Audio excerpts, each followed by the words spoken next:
एक बच्ची नई बस्ती से निकली, उसका मियाँ उनको मारता था और हम सुबह के टाइम यहाँ पे अपना नमाज पढ़ के आए थे, हम गाड़ी में बैठे हुए थे। हिंदू थे? हाँ। अच्छा।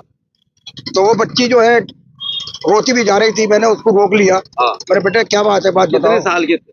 वो थी तकरीबन 25-26 साल की थी। अच्छा। 2 बच्चे थे उसके बड़े बड़े। अच्छा, शादीशुदा थी। हाँ।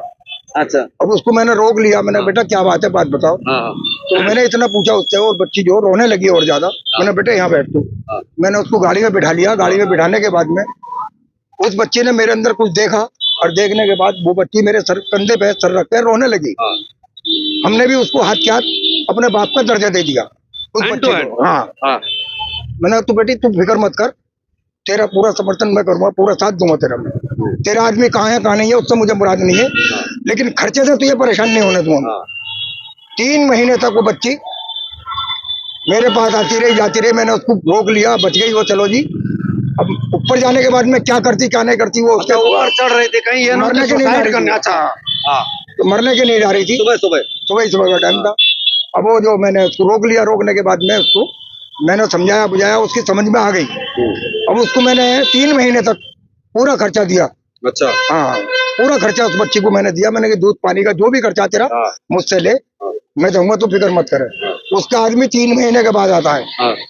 उसके आदमी को मैंने मिलने के बाद में उसके आदमी को समझाया, मेरे बेटे ऐसा है, औरत सबसे ज्यादा वफादार होती है जिंदगी के अंदर। आदमी की जिंदगी में सबसे ज्यादा वफादार जो आती है वो औरत आती है, उससे ज्यादा वफादार कोई नहीं आता।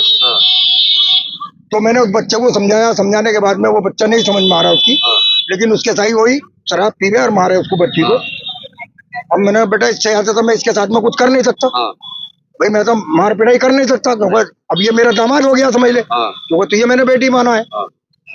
तो मोहल्ले के जो तानाशाही लोग थे वो उन्होंने मेरा समर्थन इस बात में किया वहाँ पे। बोले भाई बहुत अच्छी बात है तुम्हारी।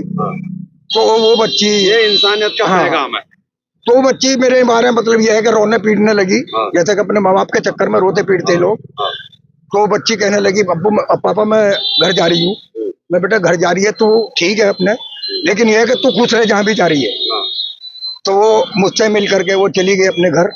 घर जाने के बाद में घर से आई 3-4 महीने में, 5 महीने में वो यहाँ आने के बाद में मेरे लिए वो घी का डिब्बा लाई वहां से, गाँव से। अच्छा। हाँ, मेरे लिए वही उन्होंने कुछ समझा मुझे। जब भी मेरे लिए लेकर आई वो घी का डिब्बा, मैंने बेटा हम बेटियों का ना खाते हैं। अच्छा। हाँ, मैंने ये कहा होता है हम बेटियों का ना खाते हैं इनकी। अच्छा। मैंने कहा ये तू रख अपने पास, मैं लेके नहीं, मैं खा लूंगा खुद। मैं सोच लूंगा कि तूने मुझे दे दिया। वो बच्ची को मैंने दे दिया, लेकिन थोड़ा सा घी उसके कहने से मैंने उसमें से ले लिया, रात रात खा लिया मैंने उसको। लेकिन ये है कि उसके अंदर वो इंसानियत मैंने बच्ची के अंदर देखी कि वो मेरे बिल्कुल पेट में घुस गई।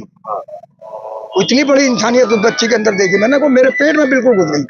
मैं हर चीज से तावेदार था उस बच्ची के, मेरी बच्ची थी वो। अब उसका पता नहीं, बेचारी का फोन आता नहीं, अब गाँव में रह रही है।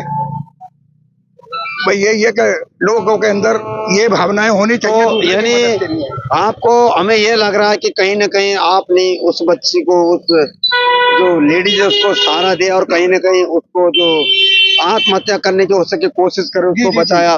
तो देखो दोस्तों, ये है, ये एक भाईचारा की मिसाल होती है। अगर ऐसा व्यक्ति जो विचार इनके अंदर है, अगर वो विचार हर इंसान के अंदर अगर आ जाए तो कभी भी देश में हिंदू मुस्लिम हो या ये धर्म वो धर्म हो, कभी नहीं होगा।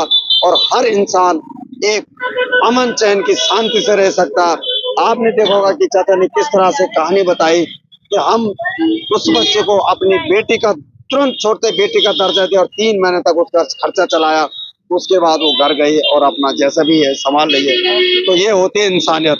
और आपने देखा होगा पिछले वीडियो में भी इन्होंने कहा कि हम सरकार से बिल्कुल नाखुश हैं, खुश हैं, लेकिन सरकार ये कोशिश करे कि भारत में जो रह रहे हैं सभी धर्मों का स्वागत करे और अमन चैन से रहे। तो यही हमारी दुआ है ऊपर वाले से कि सब लोग अमन चैन से रहें, भाईचारा से रहें और ये देश हमारा दंगा मुक्त रहे और वर्ल्ड में नाम रहे कि भाई भारत जैसा देश इस दुनिया में कोई नहीं है। तो नमस्कार, बहुत बहुत धन्यवाद।